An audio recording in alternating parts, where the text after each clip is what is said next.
అందరికీ నమస్తే అండి. విడుదల రజనీ గారి మీద ఏసీబీ కేసు నమోదు చేసింది.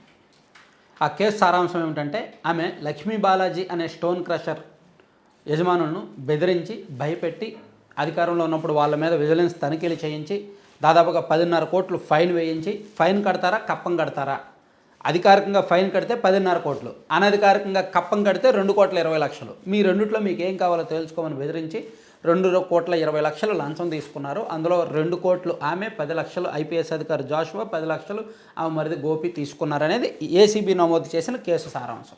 దీని మీద రజనీ గారు మీడియా ముందుకొచ్చి అసలు ఈ స్టోన్ క్రషర్ యజమానులకి నాకు సంబంధం లేదు, వాళ్ళని నేను ఎప్పుడూ కలవలేదు, వాళ్ళు నాకు తెలియదు అని చెప్తూ ఇదంతా వెనక నడిపిస్తున్నది పలానా వ్యక్తి, పలానా ఎంపీ, పలానా అలా చేశారు, ఒక బీసీ, ఒక మహిళ ఈ అణగదొక్కుతున్నారు, కక్ష సాధింపు చేస్తున్నారు, ఇవన్నీ కూడా చెప్పుకోవచ్చు. అయితే ఆమె చెప్పిన అబద్ధాల్లో, ఆమె చెప్పిన మాటల్లో కొన్ని అబద్ధాలు ఉన్నాయి, కొన్ని జాగ్రత్తలు ఉన్నాయి.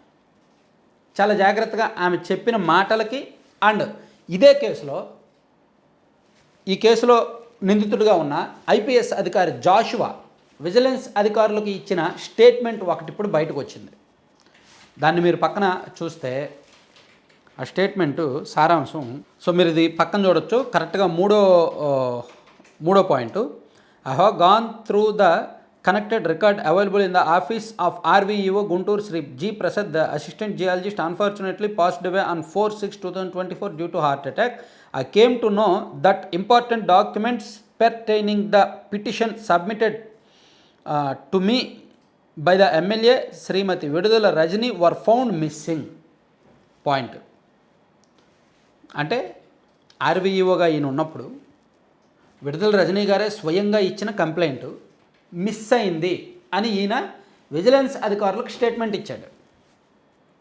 ఈ స్టేట్మెంట్ ఎప్పుడు ఇచ్చాడంటే, కింద ఆయన Joshua IPS superintendent of police అని సంతకం కూడా ఉంది. డేటు 21/10/2024.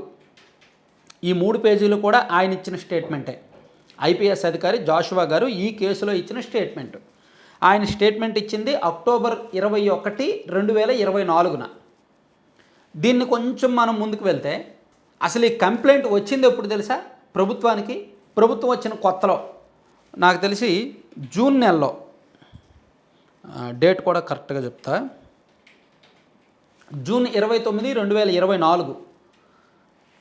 ఆ రోజున ఈ లక్ష్మీ బాలాజీ స్టోన్ క్రషర్స్ యజమానులు ప్రభుత్వ పెద్దలను కలిసి, అధికారులను కలిసి కంప్లైంట్ ఇచ్చారు. ఆ కంప్లైంట్ కూడా మీరు పక్కన చూడొచ్చు. ఏమని కంప్లైంట్ ఇచ్చారనేది కూడా మొత్తం మీరు చూడవచ్చు డేట్తో సహా. సో అంటే వాళ్ళు జూన్ నెలలో కంప్లైంట్ ఇచ్చారు. దీని మీద విజిలెన్స్ ఎంక్వైరీ మొదలుపెట్టింది. అక్టోబర్లో ఈ ఐపీఎస్ అధికారి జాషువా గారు స్టేట్మెంట్ ఇచ్చారు. జూన్ నెలలో ఇచ్చిన కంప్లైంట్కి ఈయన ఇచ్చిన స్టేట్మెంట్కి మధ్యలో జరిగినది ఏమిటి అంటే, విడుదల రజనీ గారు 2021లోనే ఇచ్చిన కంప్లైంట్ మిస్ అయింది అని చెప్పి జాషువా గారు చెప్పారు. అంటే నాకేమర్థమైందంటే, మీరు కూడా అర్థం చేసుకుంటే, ఎప్పుడైతే విడుదల రజనీ గారి మీద విజిలెన్స్ కంప్లైంట్ వెళ్ళిందో, ఈ 2,20,00,000 లంచానికి సంబంధించిన వ్యవహారం, ఆమె జాగ్రత్త పడి తను 2021లో ఏదైతే కంప్లైంట్ ఇచ్చారో ఈ స్టోన్ క్రషర్స్ యజమానుల మీద తను ఇచ్చిన కంప్లైంట్ని ఆ కాపీ లేకుండా చేశారు. ఆ కాపీయే దొరకకుండా చేశారు.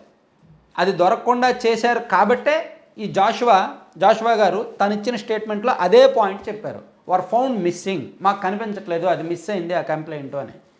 సో అది రజనీ గారే ఇచ్చారు, ఎమ్మెల్యే గారే కంప్లైంట్ చేశారు, కానీ ఇప్పుడు ఆ కాపీ లేదు, మిస్ అయింది అని ఆయన చెప్పాడు.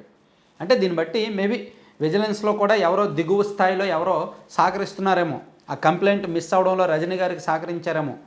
ఈ చాలా అంటే ఇక్కడ 2 కంప్లైంట్లు. ఒకటి 2021లో రజనీ గారు ఆ స్టోన్ క్రషర్స్ యజమానుల మీద ఇచ్చిన కంప్లైంట్, కానీ ఆమె ఏం చెప్తున్నారు, నాకు వాళ్ళు ఎవరో తెలియదు, వాళ్ళకి నాకు సంబంధం లేదు అని చెప్తున్నారు. కానీ ఇక్కడ జాషువా గారు ఏం చెప్తున్నారు, ఆమె నేరుగా వచ్చి కంప్లైంట్ ఇచ్చారు, ఆమె ఇచ్చిన కంప్లైంట్ మీదే మేము విచారించామని ఈయన స్టేట్మెంట్ ఇచ్చారు. ఆ స్టేట్మెంట్లో ఉన్న చిన్న మెలిక ఏంటంటే, ఆ కంప్లైంట్ ఇప్పుడు కనిపించట్లేదు, మిస్ అయింది అని. ఆ మిస్ అవ్వడానికి కారణం ఏంటంటే, బహుశా వీళ్ళు జూన్ 29న కంప్లైంట్ ఇచ్చిన తర్వాత మేబీ ఈ విజిలెన్స్ డిపార్ట్మెంట్లో ఎవరో ఆమెకు సహకరించి ఆ కంప్లైంట్ మిస్ అయ్యేలా చేసి ఉండొచ్చు.